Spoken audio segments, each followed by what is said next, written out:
and a lot of people aren't interested. Yeah. It's all ego-oriented.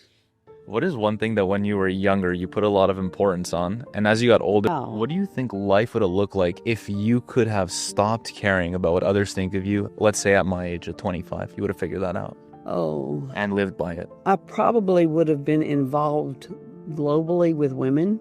I could help them be their best selves.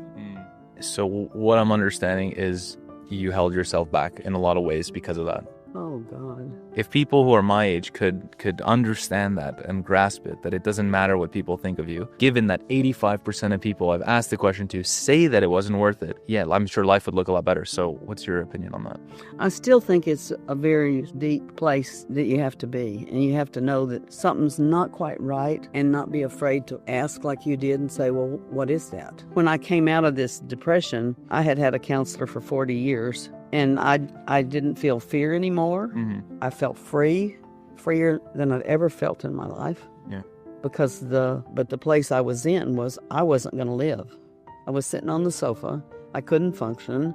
I said to myself, you can't move, you can't live, and you can't die. So there you go. So you end up with some kind of surrender. Yeah, I don't know. Right now, I think young people are having a terrible time, especially young men. They don't know. You don't have any role models. You don't have any people to say, be your best self as a man. If you feel feminine or sensitive, you're put down. You need somebody to say, hey, all that's okay. Be your best self, like you said.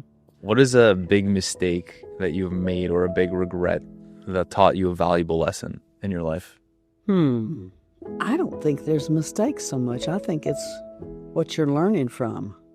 You know, it's like, oh yeah, I could have done that differently. I didn't, so I learned.